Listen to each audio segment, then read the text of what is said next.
Hey YouTube, Hester781. So, now that the leaf situation has subsided for the moment, time to move back into snowblower time. Alright, here's our choices. We got a Deluxe 28, a Deluxe 30, or a Platinum 24. Well, I guess we'll just start from the back and move forward. Alright, back inside where it's warm. So, as you can tell, these things have been sitting for a while. I got all three of them from a storage unit type clear out. He had a couple other things. He had a rototiller that I did not get. But not much else. And they are all in unknown condition. They've been sitting for, the guy said, at least 5 years, but who knows. The person who owned them is deceased, so I can't get the backstory, so we're just going to have to tear into it. Like I said, Deluxe 28, it's got electric start. All right, yeah, electric start and auto turn steering. So this thing's almost as fancy as it gets. And like I said, I got these during, the summer, spring, summer, so I just kind of tucked them in the back of the, side of the carport and figure we look at them in the winter. And winter is upon us, so let's get it up. And for those of you who are curious, it is 27 degrees out and my hose is off. So this is the only hose I can use. And that's slightly more clean. So, just kind of gonna give it a quick assessment, look over. All right, the augers, what I'm seeing is if the augers are seized to the shaft, and I do see signs of grease. So those are both free. Tires, I think they actually have air in them. Peeked inside the tank, it's actually dry, so we'll leave that alone for now. I wonder if this thing was actually put away properly. That oil's clean as a whistle. Because the key was left in the on position. Not that that means anything. Fuel is also on. Let's, I believe there's a little 10 millimeter nut. Yes. Let's pull this off the carb and see if there's anything in the carb still. All right, gonna do my best to stay out of the... Oh, well, that's interesting. It's loose and wet. So, I don't smell fuel though. The whole bowl is loose. It just smells like oil. Yeah, this bowl nut's finger tight. I'm glad I didn't just throw fuel in it. Hopefully I'm staying out of your line of sight. It smells like, honestly, it smells like WD-40. And look at that. That is clean as a whistle. Is the gasket still up there? Yes, okay. Gasket's in place. I'm just going to throw this back on. This carb is spotless. The tank is dry. I'm wondering if this thing was just actually put away properly. This is going to be a short video. Oh, jinxed it. So, you guys can't see what I'm doing, but these bowls, see these flats? They have to fall into place on the carb because you'll have it centered, tighten it down, and either you're going to break the case or bend the bowl. It is tricky. So, of course, I got a cobweb in there. So what I do, if I can't see, which I can, but you guys might not be able to, just get it into place, which is hard to do with people watching. Tighten it down, and then just kind of act like you're picking a lock. Twist it a little this way, twist a little that way, bam. And you feel, as you're pushing up gently, and you feel it pop right into place. And then when you can't twist it, you know you're in. All right, so I'm 90% sure this is going to be a runner. Haven't started it, and I don't want to try yet because I don't want to put gas in. I want to flip this thing up and drop the belly pan. But a couple questions for you guys. I have never owned a Deluxe 28, and also haven't paid attention real well to the ones I've worked on, apparently. Did he do that himself?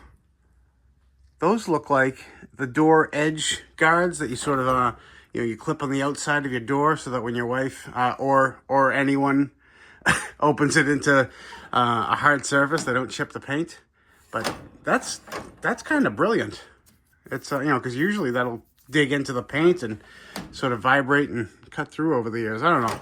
Just a question. So yeah, this is just going to be sort of a go through what I look for as far as maintenance. So obviously we're going to pull the cover and check the belts, but a quick and dirty way of checking the belts and if everything's properly tensioned are these springs. So I'm going to show you with a tape measure here, just because, but it's good, and you can just get it by eye, honestly. But what you're looking for is, once you put it under tension, a 1/2 inch or so of travel of that spring. So watch me try to mess this up. Let's set that about a 1/2 inch past.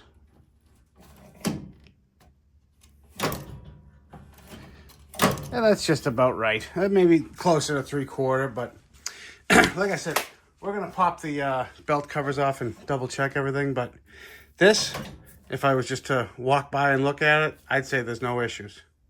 And the same goes for the drive spring. We'll put it right about there. Again, it's, we're looking at springs here. It's not a perfect science, but that feels good to me. Let's take a look at the belts now. All right, 2 3/8 bolts. Oh, the best thing Ariens ever did was capture those bolts. Pull that off. Plenty of cobwebs. But let me lock that down. Take a look at the belts. Now I got the handle locked down, trying to sneak in without getting in your way. And those feel great. I don't see any cracks, any odd signs of wear. There's really no good place for a camera on these models. Ariens, you should fix that. Before I put the belt cover back on, look at this. You guys see this black plate? You'll get a better idea of what I'm talking about over here. See that?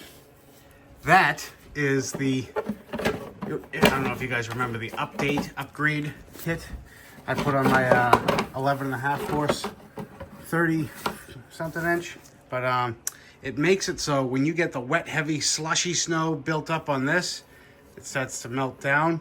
It used to go right in between, and it would make contact on the friction disc and make it so you didn't have any drive. This diverter plate does just that. Water comes on, flows right off.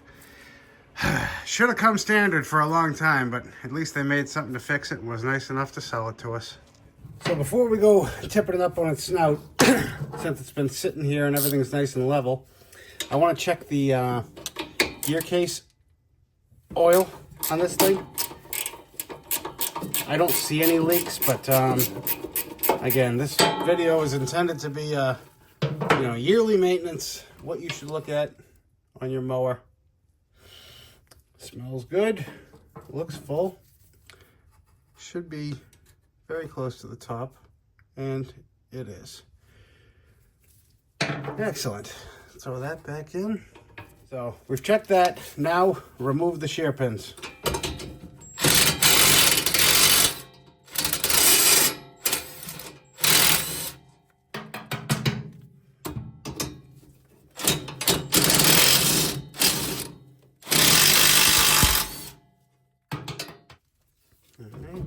Put these out, and if they don't come out easy, take a little soft hammer. I'm using brass, but you can use plastic.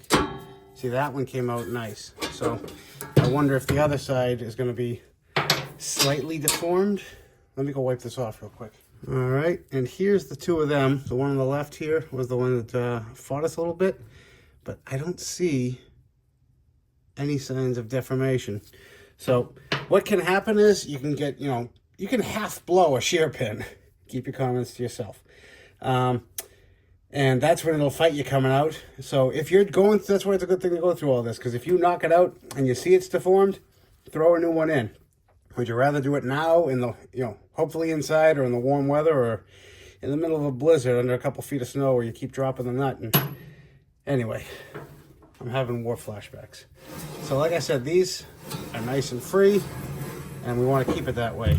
So we're going to throw a little bit of grease in those zerks.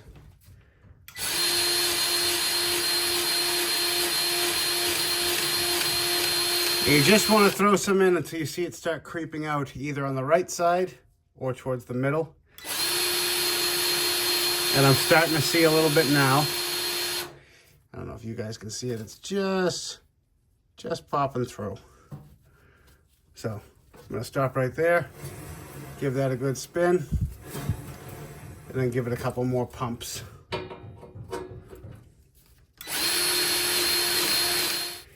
And that'll do. Slap the shear pin. Come on. Where's the hole?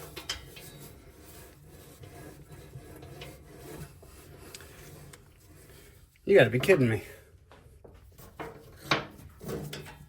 It was right there. All right. There we go. Rookie. Rookie, I tell you. All right, slap that back in. Come on now. Yeah. Oh, I see. The whole auger moved to the side. Probably my fault. So we'll just tap that back in and do the same to the other side. All right, so a very important step of putting shear pins in or putting it back together, whichever you're doing, is tightening them down properly. Now, you don't want to just send it home tight is tight, done is done. The nuts are actually special nuts. See those little dimples? There's one on 3 sides. And this is a locked nut. So putting this on by finger, you're only going to get it up a couple threads. And that's for a reason. So let me show you how you're supposed to tighten these down.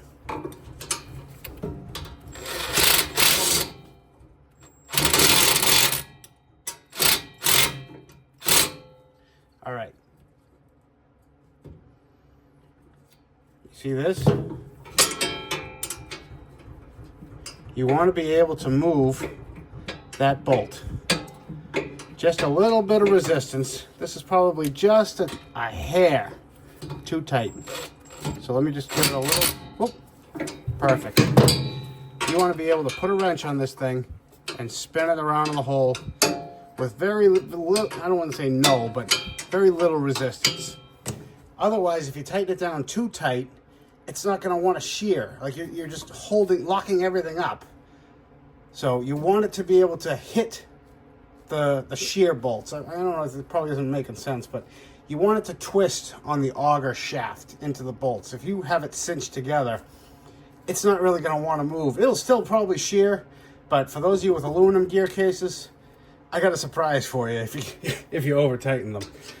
So just take your time, do it once, do it right. And that's also why you can't put regular nuts and bolts. Not only because a regular bolt isn't going to shear. And I know what you're saying. Oh, if I put a grade 3, it's going to do the same thing. Well, I don't gamble with other people's money, so I'm not going to tell you to do that. If you're in the middle of a snowstorm and all you have is a grade 3 bolt, fine. But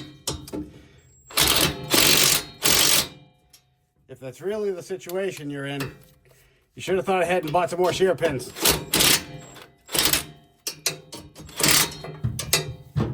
Done. And for those of you curious, there are 6 3/8 head bolts. One here, 2 on the opposite side, 1 up top, and then 1 right here. All right, what do we think? Mouse house? No, it's actually very clean. Just a little bit of belt material, probably a little bit of friction disc in there, but what do we say, huh? That's actually plenty thick. Let me get you guys in closer. All right, well, into the bowels we go. I'm just sort of slowly turning the wheel by hand, looking for any cracks or chunks or suspicious looking areas. But this thing's looking fantastic. Wish it wasn't made of plastic, but it's the world we live in now. No issues here. So this is the auto turn differential. It's sort of like a bunch of really, really strong springs in there that are squeezing together. And as soon as one wheel starts to slip, it'll sort of pop out of place and let you turn. Some guys love it. Some guys hate it. I'm sort of in between, you know. It's a good idea on paper. I've seen the mechanism. I've played with it at the parts stores. They have a little demo thing. It's cool. It works. It's not perfect. That's all I can say. Feeling for any wear on these gears. That's fantastic. So the problem is, for that to work, it works flawless. If you're on 100% flat asphalt or concrete with no bumps, no dips, no waves, no nothing, and you have your skids adjusted perfect and your scraper bars adjusted perfect, you will most likely have no issues. But if any of those criteria are not met, it's going to be driving straight and then all of a sudden, turn left, or driving straight and all of a sudden, there goes the car. You know, and I've actually had a friend do that. He caught something right into the side of his wife's car, and that was not a Merry Christmas for him. So you guys can honestly use whatever you want for this, but I use this Lucas chain lube. It's not very aggressive with, watch this. I can just gently squeeze the trigger, and it's not making a huge mess. It's staying exactly where I sprayed it. And right now I'm watching through the camera, so that's what I missed towards the end there. But it doesn't sling, and that's what you don't want. I mean, this thing's not going to be turning extremely fast, but I'm spinning this thing faster than it would be spinning in a snowblowing application. And you don't want it to throw any grease on this metal plate, because then it touches the rubber, and you need friction for a friction disc to work properly, you know? All right, for the next part, greasing the drive disc shaft, you're gonna wanna pull this little cotter pin out of the way, which is then going to allow you to disconnect that, which is gonna make it so that you can move this full range of motion. Don't go too far with just one finger. So you take that same finger, load it up with some marine grease, and just nice, thin, even coat. If you hear that ratcheting, that's the auto lock differential kicking in without me asking it to, which is exactly what I was describing to you guys. So take that with a grain of salt.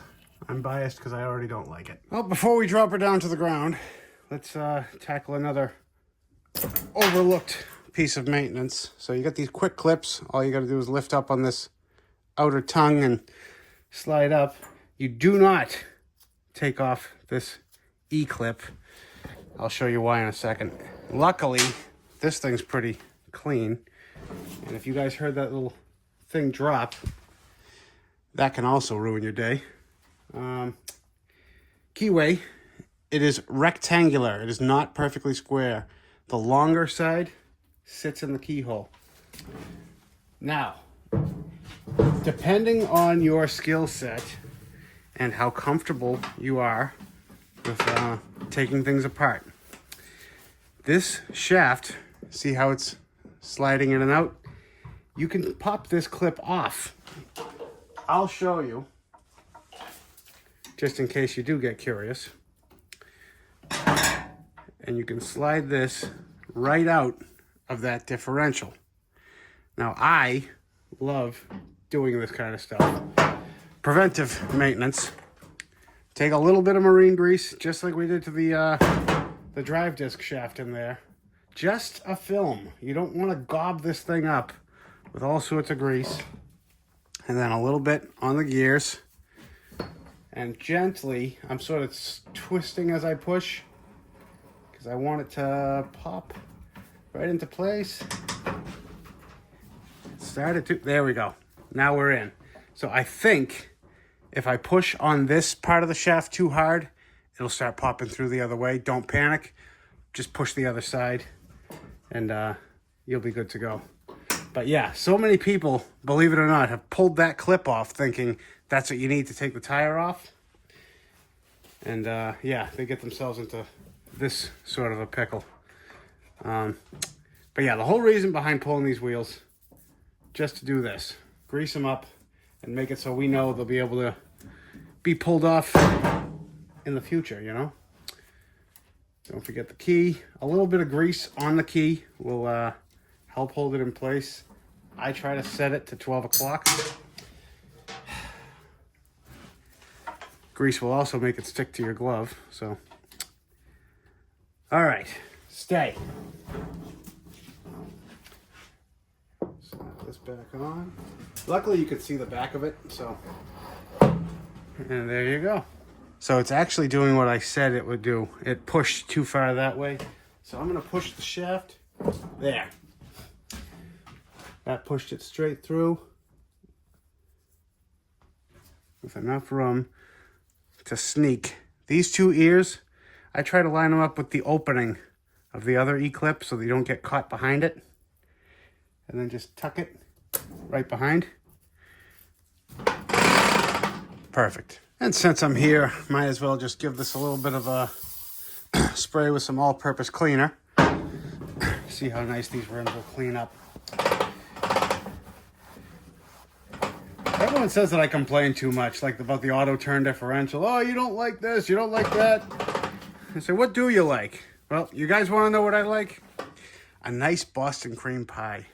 Room temperature. You pull it out a couple, about a half hour before you're going to eat it. Oh, nothing like it. Nothing like it.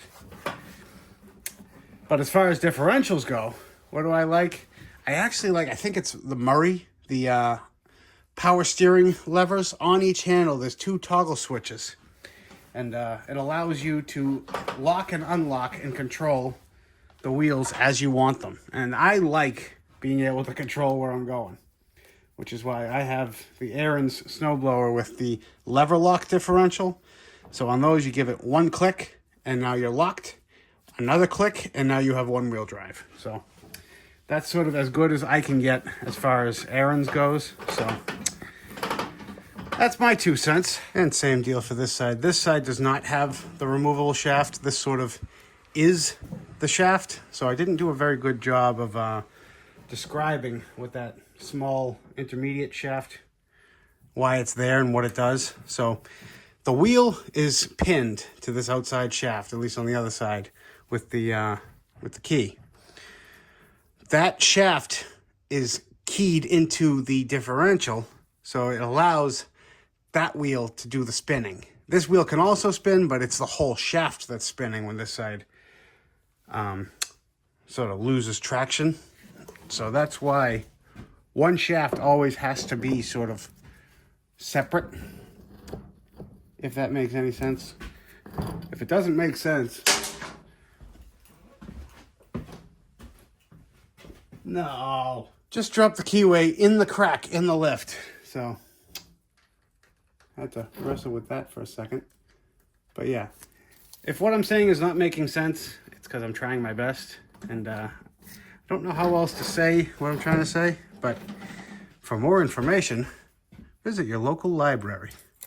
And I just took a second and put a little bit of shine on the old girl. Cleaned up nice, huh? Now I've guaranteed that the engine's no good.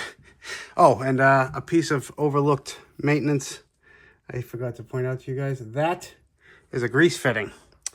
It's easiest to hit it with the wheel off. Just 1 or 2 pumps of grease. You don't want to go crazy on that. That's for that inside gear. Okay, so I double checked the oil and it's clean and it's full, but I think it's a little over full, which it's going to be fine for testing purposes, and we're going to change it anyway. So let's get some fresh, clean fuel in this thing. Test the electric start and see if it runs. You know, I'm not saying I'm not looking forward to this, but the worst part about if this thing does run is I gotta open my doors, and I kind of got the heat going, so I'll live. Okay, fuel's in, fuel valve is on. I'm gonna try no choke and just 2 or 3 pumps. Let's see.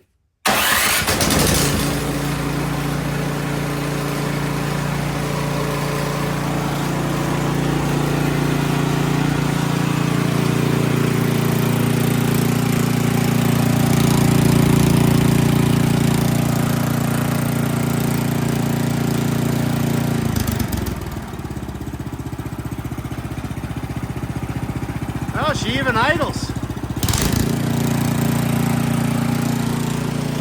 Does she drive?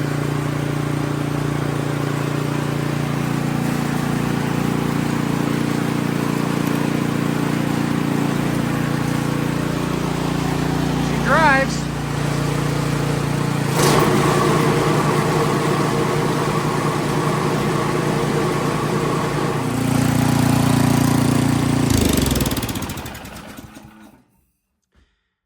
Excellent. Whew. Oh, eviction day. A couple of spiders are hightailing it out. All right, well, let me open the doors before I start seeing pink elephants, and we'll get the oil draining. And we'll break out my specialized snowblower oil changing tool. Tilt the bucket back. Tuck that under. And then hope that the 5/8 doesn't spin. Sweet. Look at that oil. It's brand new. Alright, let's let that drip. It'll turn you back on in a second. I do think it's nice that even though this isn't a Tecumseh, they learned from their mistakes. And they actually put a couple of flats on that pipe. Because what'll happen is you go to loosen that, and the whole pipe comes out, and you're getting a pipe wrench, and you're trying to hold it. So, good on them for taking some feedback. And I'm kind of running out of things to do here. I know someone is going to tell me something that I forgot in the comments, but all I'm doing is just kind of going around to all the pivot points, using some lube. You can use whatever you want, or you can not use anything. It's your machine, your preference. But I try to keep my stuff working as well as it can, because I'm the kind of guy, anything that can happen will happen, and it's going to happen during a blizzard. Just my 2 cents. And that's going to wrap this one up, guys. Chock full of fresh oil. No snow outside, unfortunately, so can't really test it out, but I do not foresee any issues with this unit. Yeah, sorry it's a little boring, but hopefully we'll get an interesting one coming up. I want to thank you guys again for liking, watching, commenting, subscribing, and we'll catch you on the next one. Bye. And just because I know it's going to come up, the shoes and the scraper bar are adjusted perfectly on this thing. So I did not have to touch them. So I know someone was going to say that's the most important part of maintenance. So come at me in the comments.